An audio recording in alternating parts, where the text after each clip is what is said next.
Well, following this week's attacks in Germany and Turkey, there's new scrutiny on President-elect Donald Trump and his foreign policy team. The president-elect is meeting today with his national security advisor pick, Lieutenant General Michael Flynn. Mr. Trump has been facing criticism for not regularly participating in national security briefings. Today's meeting with Flynn was apparently set up before the incidents on Monday. On Monday, Trump tweeted, "Today there were terror attacks in Turkey, Switzerland, and Germany, and it is only getting worse. The civilized world must change thinking." Joining me now to discuss President-elect Trump's foreign policy position is Michael O'Hanlon, senior fellow at the Brookings Institute. Michael, thank you for joining us. President-elect Trump has proven that he can be sly and tactical in his approach to some things. We're learning, for instance, that Mr. Trump's phone call with the leader of Taiwan may not have been completely spontaneous, but rather a pretty carefully calibrated U.S. policy of what changes might potentially come regarding China and Russia and the Syria takeover. So what can you read from the tea leaves of what we've heard so far with his Twitter strategy and his approach to countries like China and Russia?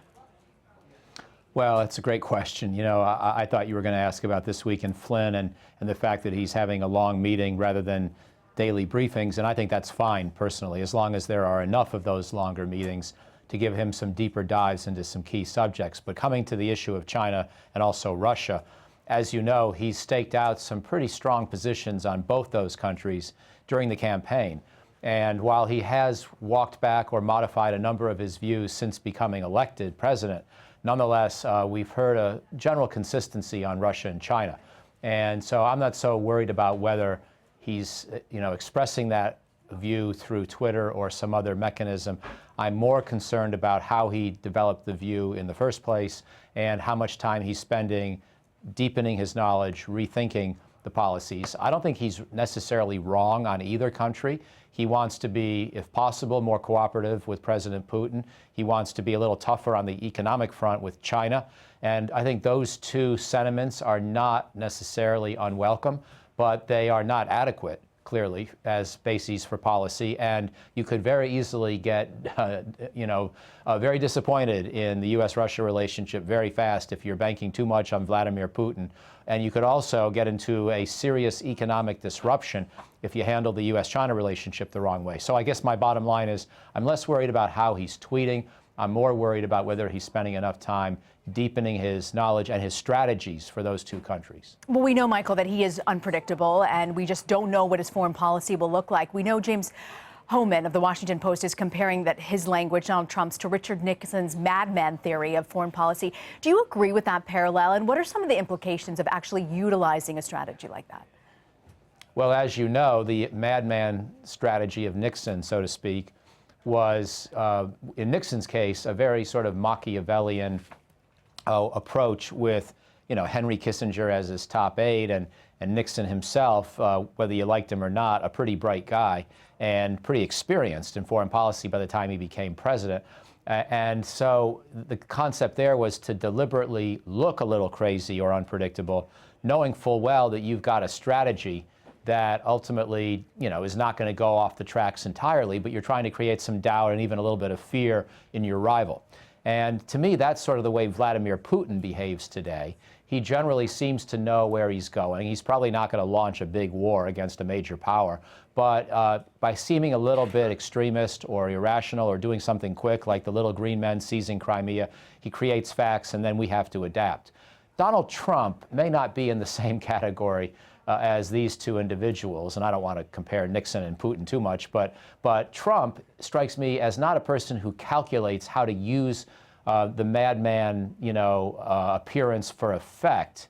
He strikes me as a person who just says things off the cuff without having necessarily thought how they're going to factor into his longer-term strategy. And that can be dangerous, much more so than the madman concept of Nixon. Because if you don't know where you're going and you start doing some things by emotion with nuclear-armed countries as your interlocutor or potential rival, things can get pretty ugly pretty fast. Now, the good news is, again, his initial views on Russia and China, I think, could be useful in fashioning a broad policy alternative to where we've been. But he's going to have to do it very carefully and not with a madman attitude.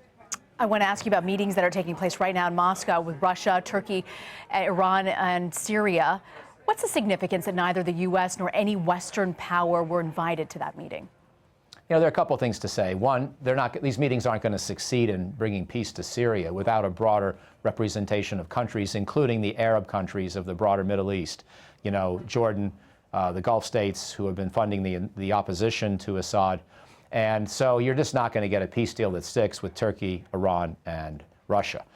Second point is, however, that this is to some extent an indictment of where we stand in the overall negotiation effort. The United States has been somewhere between extremely hopeful and naive in thinking that the process that Secretary Kerry's been part of really could have produced a change in government in Damascus. Many of us were confident from the start that as long as Assad was winning or at least holding his own in Syria, that he was not going to go anyplace. And the notion of negotiating a post-Assad government was fantasy. And in a sense, now we are reaping the rewards of our poor judgment, and others are moving on without us. But, to circle back to my first point, they're not going to succeed. This is going to go on. Even with Assad now controlling most of the big cities, the insurgency is too well funded and too strong. Assad has killed too many Sunni Muslims. This is going to keep going, and we're going to need a broader strategy that involves the United States if we're going to have any hope of ending the war.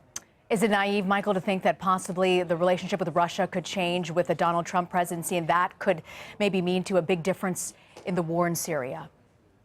Well, it's not going to change so much just because the two gentlemen decide to get along. Because, as we know, President Bush, the second President Bush, back in 2001, and then President Obama in 2009, both came into office very enthusiastic about their relationships with Vladimir Putin. We had Bush taking him to his ranch in Texas and saying that Putin was a guy that he could look into the eyes and get a sense of the soul of the man in a positive way. That was something I'm sure George W. Bush wouldn't repeat today. And then President Obama came into office in 2009 wanting to do a reset with Russia, and that's become one of the most disparaged terms out of President Obama's entire 8-year foreign policy, which I think has been a fairly good foreign policy overall, but certainly unsuccessful in improving the relationship with Russia. So the fact that these two guys want to get along, it doesn't tell me much. How do we solve the Ukrainian civil war? How do we solve the Syrian civil war? How do we find a path out of this ongoing confrontation where NATO keeps wanting to move eastward with new members and Russia decides that it's got a national security interest in trying to stop that? These structural problems are not solved just because Putin and Trump like each other. So, Michael, give us a little perspective here. What was the terrorist threat today? What is it today in comparison to when President Obama took office from George W. Bush 8 years ago in January 2009? Well, I think that the terror threat has metastasized. It is a little bit more spread out. ISIS is a less centrally organized and led organization than al-Qaeda. Al-Qaeda was still the top terrorist organization at the end of the Bush presidency. It still is around today, of course, but ISIS is, again, more of a mutant variety. I think in the 2008 time period when Barack Obama was running for election and then when he replaced George Bush in 2009, if you take a snapshot of those couple of years, we had a number of attempts in that period of time against us even then. We had the underwear bomber trying to take down the airplane over Detroit. We had, in 2010, the Times Square bomber. In 2009, the attempt on the New York subway system by an Afghan named Zazi that was intercepted and stopped. And we had just had the terrible Mumbai attack over in India in November of 2008. So that period of time was pretty troubled itself. And of course, before that, we had not only 9/11, but the attacks in Spain and London and elsewhere, Indonesia. So I think we've just seen a 21st century that's been full of these kinds of threats all along. I don't know that it's that much worse now. I think it feels a little worse when you have an event like this week's tragedy in Berlin, and certainly the attacks that afflicted France a year or so ago made France feel acutely vulnerable. Overall, I would say we are just settling into a generation-long struggle. Hopefully we're a third of the way through it. I don't know. But I think the terror threat is today roughly comparable in magnitude to what it was, let's say, during the Bush presidency. Okay, Michael O'Hanlon. Thank you for your time, Michael. Thank you.